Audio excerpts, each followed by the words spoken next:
Hi hello friends, ಎಲ್ಲರಿಗೂ ನಮಸ್ಕಾರ. ರೇಖಾ ಅಡುಗೆ ಚಾನಲ್ಗೆ ಸ್ವಾಗತ. ಬನ್ನಿ, ಇವತ್ತು ನಾನು ಮಾಡ್ತಾರಂಥ ರೆಸಿಪಿ ಒಂದು ಡಿಫ್ರೆಂಟಾಗಿ ಹೊಸ ರೆಸಿಪಿ ತೋರಿಸ್ಕೊಡ್ತೀನಿ. ಅದೇನಪ್ಪ ಅಂದರೆ ಇದು 1 ಕಪ್ ಗೋಧಿ ಹಿಟ್ಟಿದ್ರೆ ಸಾಕು, ನೀವು ಈಸಿಯಾಗಿ ಮನೆಯಲ್ಲೇ ಪಾಸ್ತಾ ರೆಸಿಪಿ ಮಾಡ್ಕೊಬೋದು. ಇವಾಗಿನವ್ರಿಗೆ ಪಾಸ್ತಾ ಅಂದರೆ ತುಂಬಾ ಇಷ್ಟ. ಅದರಲ್ಲೂ ನೀವು ಹೆಲ್ತಿಯಾಗಿ ಮನೇಲಿರುವಂಥ ಇಂಗ್ರೀಡಿಯೆಂಟ್ಸಲ್ಲೇ ಮಾಡಿ ನೋಡಿ, ತುಂಬಾ ಚೆನ್ನಾಗಿರುತ್ತೆ. ಇದು ಮಾಡೋದು ಸುಲಭ. ಇದಕ್ಕೆ ಬೇಕಾಗುವ ಇಂಗ್ರೀಡಿಯೆಂಟ್ಸ್ ನೋಡೋಣ. ಇಲ್ಲಿ ನಾನು 1 ಕಪ್ ಆಗೋಷ್ಟು ಗೋಧಿ ಹಿಟ್ಟು ತೆಗೆದಿಟ್ಕೊಂಡಿದ್ದೀನಿ, ಸುಮಾರು ಒಂದು 200 ಗ್ರಾಮ್ ಆಗೋಷ್ಟು. ಮತ್ತು ಇಲ್ಲಿ ಬೆಳ್ಳುಳ್ಳಿ ಒಂದು 5 ರಿಂದ 6 ಬೆಳ್ಳುಳ್ಳಿನ ಕಟ್ ಮಾಡಿ ಇಟ್ಕೊಂಡಿದ್ದೀನಿ. ಶುಂಠಿ ಒಂದು ಅರ್ಧ ಇಂಚು ಶುಂಠಿ ಕಟ್ ಮಾಡಿ ಇಟ್ಕೊಂಡಿದ್ದೀನಿ. ಇಲ್ಲಿ 2 ಹಸಿರು ಮೆಣಸಿನ್ಕಾಯಿನೂ ಕಟ್ ಮಾಡಿ ಇಟ್ಕೊಂಡಿದ್ದೀನಿ. ಒಂದು 2 ಟೇಬಲ್ ಸ್ಪೂನ್ ಆಗೋಷ್ಟು ಕ್ಯಾಪ್ಸಿಕಮ್ನ ಚಿಕ್ಕದಾಗಿ ಕಟ್ ಮಾಡಿ ಇಟ್ಕೊಂಡಿದ್ದೀನಿ. ಅದೇ ರೀತಿ 2 ಈರುಳ್ಳಿನೂ ಕಟ್ ಮಾಡಿ ಇಟ್ಕೊಂಡಿದ್ದೀನಿ. ಒಂದು ದೊಡ್ಡ ಸೈಜ್ ಟೊಮೊಟೊನ ಚಿಕ್ಕದಾಗಿ ಕಟ್ ಮಾಡಿ ಇಟ್ಕೊಂಡಿದ್ದೀನಿ. ಮತ್ತು ಕಟ್ ಮಾಡಿರೋಂಥ ಸ್ವಲ್ಪ ಕೊತ್ತಂಬರಿ, ಒಂದು ಅರ್ಧ ಟೇಬಲ್ ಸ್ಪೂನ್ ಗರಂ ಮಸಾಲ, ಒಂದು ಅರ್ಧ ಟೀ ಸ್ಪೂನ್ ಆಗೋಷ್ಟು ಅಚ್ಚ ಖಾರದ ಪುಡಿ, 1 ಟೇಬಲ್ ಸ್ಪೂನ್ ಟೊಮೊಟೊ ಸಾಸು, ರುಚಿಗೆ ತಕ್ಕಷ್ಟು ಉಪ್ಪು, ಮಾಡೋದಕ್ಕೆ ಎಣ್ಣೆ. ಈಗ ಯಾವ ರೀತಿ ಮಾಡೋದಂತ ನೋಡ್ಕೊಬರೋಣ ಬನ್ನಿ.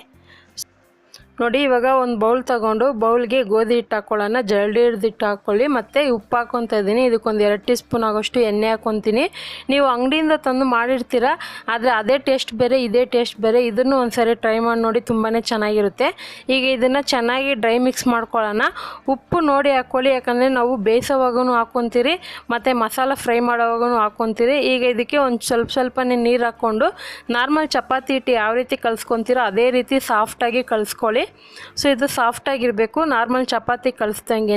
ಈಗ ಇದಕ್ಕೆ ಕೊನೆಯದಾಗಿ ಒಂದು ಸ್ವಲ್ಪ ಎಣ್ಣೆ ಹಾಕಿ ಇದು ಡ್ರೈ ಆಗದೆ ಇರೋಂಗೆ ಒಂದು 10 ನಿಮಿಷ ಹಾಗೆ ಮುಚ್ಚಿಡೋಣ. ಒಂದು 10 ನಿಮಿಷ ಬಿಡಬೇಕು, ಯಾಕಂದರೆ ಅವಾಗೇ ಸಾಫ್ಟಾಗಿ ಹಿಟ್ಟು ಚೆನ್ನಾಗಿರುತ್ತೆ ಮತ್ತು ತಿನ್ನೋಕ್ಕೂ ಸಾಫ್ಟಾಗಿರುತ್ತೆ. ಇವಾಗ ಒಂದು 10 ನಿಮಿಷ ಆಗಿದೆ. ಸೊ ನೋಡ್ತಾ ಇರ್ಬೋದು ಎಷ್ಟು ಸಾಫ್ಟಾಗಿದೆ ಅಂತ. ಈಗ ಇದನ್ನು ಮತ್ತೆ ಒಂದು 30 ಸೆಕೆಂಡ್ ಚೆನ್ನಾಗಿ ನಾದ್ಕೊಂಡು, ಇವಾಗ ಚಪಾತಿ ಹಿಟ್ಟು ಎಷ್ಟಪ್ಪ ಉಂಡೆ ತೊಗೊತೀರೋ ಅಷ್ಟಪ್ಪ ಉಂಡೆ ತೊಗೊಂಡು ಇದನ್ನು ಇವಾಗ ಲಟ್ಟಿಸ್ಕೊಳ್ಳೋಣ. ನಿಮ್ಮ ಚಪಾತಿ ಮೇಲೆ ಲಟ್ಸೋಕ್ಕಿಂತ ನಿಮ್ಮನೆ ಸಜ್ಜಾ ಅಂದರೆ ಸ್ಟವ್ ಹತ್ರ ಇರೋವಂಥ ಸಜ್ಜಾ ಕಲ್ಲು ಅಂತಾರಲ್ಲ, ಅದು ದೊಡ್ಡದಾಗಿದೆ, ಅದನ್ನೇ ನೀವು ದೊಡ್ಡದಾಗಿ ಮಾಡಿಕೊಂಡು ಆಮೇಲೆ ಒಟ್ಟಿಗೆ ಮಾಡ್ಕೊಬೋದು. ಇಲ್ಲಾಂದರೆ ಈ ಥರನೇ ನೀವು ಚಿಕ್ಕದಾಗಿ ಕೂಡ ಮಾಡ್ಕೊಳ್ಳಿ. ನಾನು ಚಿಕ್ಕದಾಗಿ ಮಾಡಿ ತೋರಿಸ್ತೀನಿ.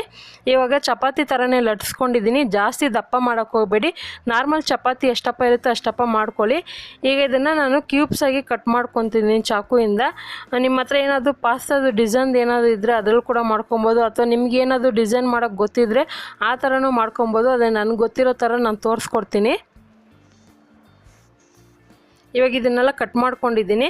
ಸೊ ಇಲ್ಲಿ ನಾನು ಸಿಂಪಲ್ ಡಿಸೈನ್ ತೋರಿಸ್ಕೊಡ್ತೀನಿ. ನೋಡಿ, ಇವಾಗ ಕಟ್ ಮಾಡಿದ್ದಾಯಿತು.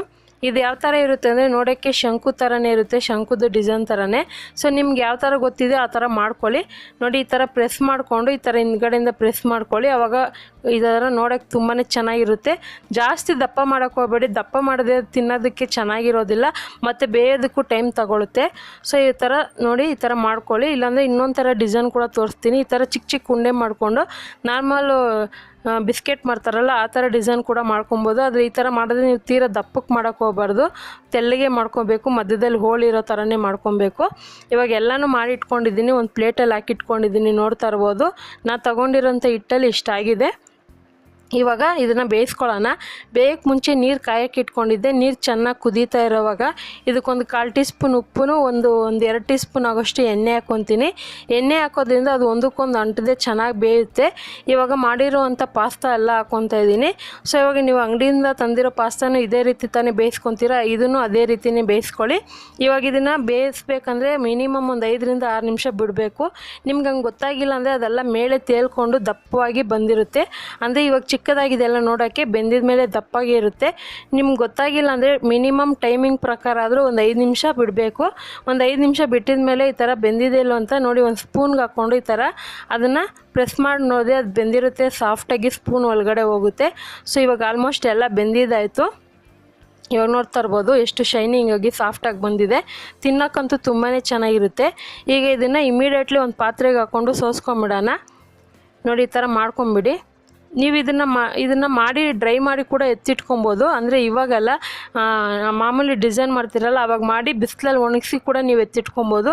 ಆದರೆ ನೀವು ಅವಾಗವಾಗೇ ಫ್ರೆಶ್ಶಾಗಿ ಮಾಡ್ಕೊಳ್ಳಿ, ಯಾಕಂದರೆ ಗೋಧಿ ಹಿಟ್ಟಲ್ವಾ. ಸೊ ಮನೇಲಿ ಈಸಿಯಾಗಿ ಸಿಗುತ್ತೆ, ಅವಾಗವಾಗ ಫ್ರೆಶ್ಶಾಗಿ ಮಾಡ್ಕೊಬೋದು. ಈಗ ಇದನ್ನು ಸ್ವಲ್ಪ ತಣ್ಣಗಾಗೋಕ್ಕೆ ಸ್ವಲ್ಪ ನಾರ್ಮಲ್ ವಾಟ್ರ್ ಹಾಕಿ ಬಿಟ್ಟಿದ್ದೆ. ಸೊ ನಾರ್ಮಲ್ ವಾಟ್ರ್ ಹಾಕೋದ್ರಿಂದ ಅದು ಒಂದಕ್ಕೊಂದು ಅಂಟೋದಿಲ್ಲ, ಯಾಕಂದರೆ ಬಿಸಿರೋವಾಗ ಅಂಟೋ ಚಾನ್ಸಸ್ ಕೂಡ ಇರುತ್ತೆ. ಸೊ ಇವಾಗ ಅದನ್ನು ಪಕ್ಕಕ್ಕೆ ಇಟ್ಕೊಂಡು ಒಂದು ಫ್ರೈ ಪ್ಯಾನ್ಗೆ 3 ಟೇಬಲ್ ಸ್ಪೂನ್ ಎಣ್ಣೆ ಹಾಕ್ಕೊಂಡಿದ್ದೀನಿ. ಎಣ್ಣೆ ಬಿಸಿ ಆದಮೇಲೆ ಆದಮೇಲೆ ಶುಂಠಿ ಬೆಳ್ಳುಳ್ಳಿ ಹಸಿರುಮೆಣಸಿನ್ಕಾಯಿ ಹಾಕ್ಕೊತಾ ಇದ್ದೀನಿ. ನಿಮಗೆ ಶುಂಠಿ ಬೆಳ್ಳುಳ್ಳಿ ಆ ಥರ ಚಿಕ್ಕ ಚಿಕ್ಕದಾಗಿ ಕಟ್ ಮಾಡೋಕ್ಕಾಗೋದಿಲ್ಲ ಅಂದರೆ ಒಂದು ಅರ್ಧ ಟೇಬಲ್ ಸ್ಪೂನ್ ಶುಂಠಿ ಬೆಳ್ಳುಳ್ಳಿ ಪೇಸ್ಟು ಈರುಳ್ಳಿ ಹಾಕೋವಾಗ ಹಾಕ್ಕೊಳ್ಳಿ.